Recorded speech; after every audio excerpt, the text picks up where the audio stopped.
Hey guys, what's going on? Welcome to a brand new video. This is your review for the Leeds United 0, Burnley 1. We lost this game and oh my god, this performance. For me, the performance wasn't bad. That's not all. I want to get at the chances we've missed and the refereeing in this game. I mean, the refereeing, as you guys will know, is poor.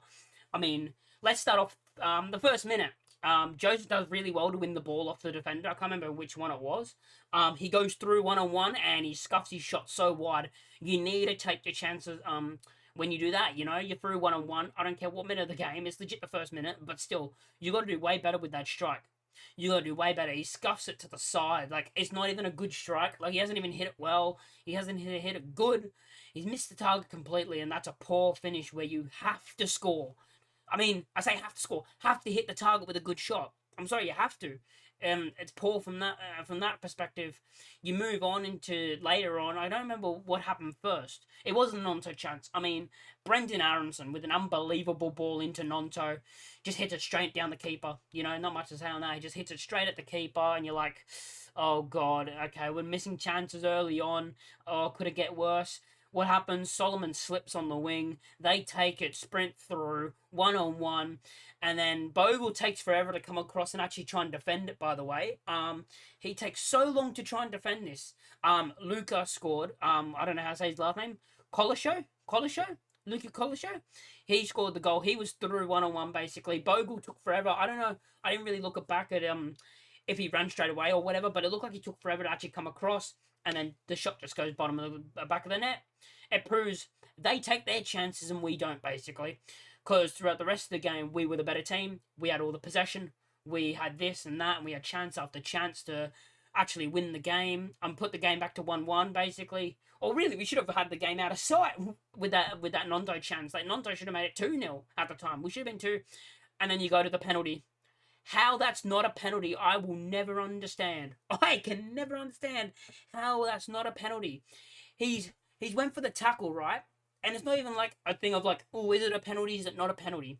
He's hit the straight back of his leg.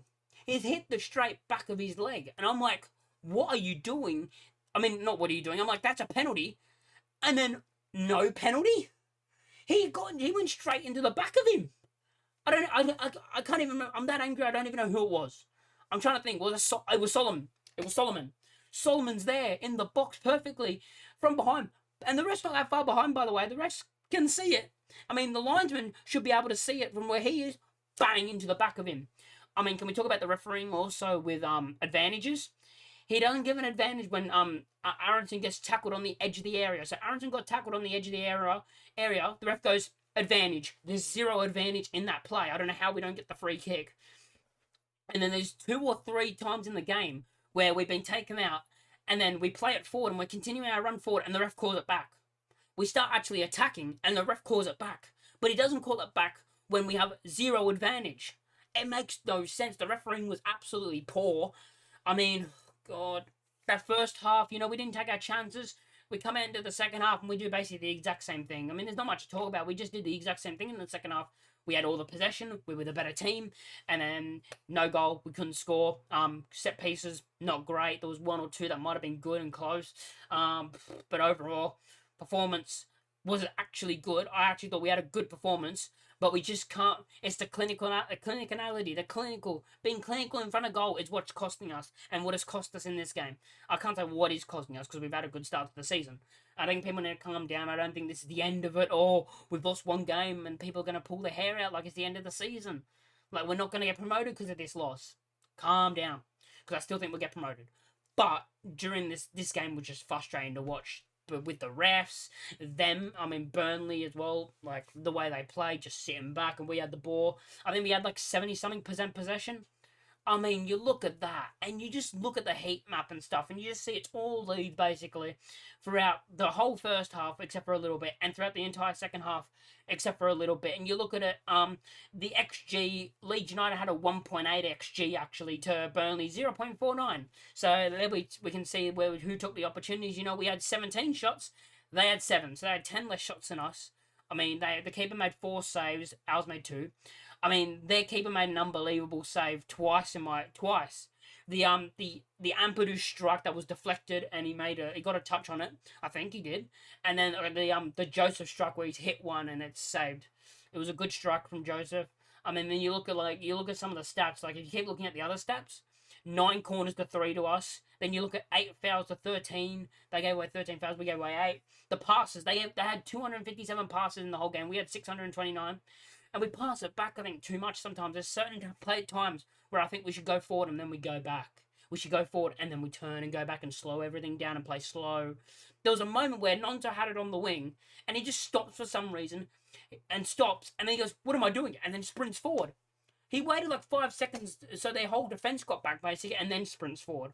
It annoyed me throughout the game. And when you look at stuff like that, it does annoy you because why don't you just do that from the start and push forward? You know what I mean? We created 2 big chances. You're gonna love this stat. Big chances. 2 for Leeds, 0 for Burnley. Oh god. I mean, let's go through ratings and talk about some performances. I thought Firpo did a good job out on the left. I think didn't do anything really wrong in my opinion on the left. I'm gonna give him a 7 because I thought he had a good performance. Pascal Struijk, I'm also gonna give a 7. Don't think he did anything wrong really. He headed everything away he had to. Did a good performance. Joe Rodon, decent performance. I'm gonna give him a 6.5. A bit lower than Struijk and Firpo, but still a good performance. I don't think he played bad at all. Bogle, you could say that fault for the goal. I'm going to give him a 5.5. I think he was above, like he wasn't poor, but there was some stages where I got annoyed at him because he gave the ball away, or defensively, he's not the best, is he? But then you go into the middle of the park with Ampadu, I'm going to give him a 7, and I'm going to give Gruev a 7.5 because I actually thought Gruev was really good in attack and actually created chances, and I actually thought Gruev had a good performance. You know, I thought he played well. And then you go into the front line and you look at it. Nonto, I'm going to give a 6. I think he played all right, but again, we didn't create many. We didn't create. I mean, he had the one shot and he missed. You know, he had the big chance and he didn't score. He hit it straight down the keeper. Brendan Aronson, I thought tried a lot. I'm going to give him a 7. I thought he actually had a decent, good performance. He should have had an assist for the Nonto goal. Like Nonto should have scored. That would have been an Aronson assist. Thought Aronson did play well. Trying to create chances, and that's what he's there to do in the 10. I think he had a good performance. Solomon, despite slipping over and being costly for the goal, I will give him a 6.5 because that slip cost us. That slip did cost us the goal that made us lose 1-0. He would have probably got a 7.5 or something if he didn't, because I think his performance was good. But I'm going to give him a 6.5 because that goal that cost us the game, and he's the one that slipped over. Joseph, I'm going to give a 5.5. Again, he wasn't bad at all, but you can't miss that in the first 30 seconds. That massive chance, you've got to finish that chance. And just all around, just no one off the bench provided anything, in my opinion. Like we've seen recently, you know, Pirro with the goal in the last game, I'm pretty sure. And, you know, you just look at the bench and they came on and basically did the same thing as the starting 11 did. Not going to hammer the bench at all because they did the exact same thing as what everyone else did. And I just think Farke at times, I don't like Farke's substitution. I like Farke as a manager. I think he's a great manager. But the only problem I don't like about him, substitutions. I think substitution-wise, he is poor at times and makes the wrong subs or waits too long to make the subs. And here, he waited too long to make the subs, in my opinion. I thought Ramazani should have come on earlier, probably, instead of maybe a Pirro, you know. But, again, no one really performed, and, you know, we didn't score. We should have took our chances early on. You can come at the penalty all you want. It would have been 1-1, I guess, if we scored the penalty. But missing those 2 massive chances is bad. So that's my review. I mean, nothing much to say. Is there much else? Thanks for watching the video. If you liked the video, make sure to like, comment, and subscribe. And I'll catch you all in the next one. Peace.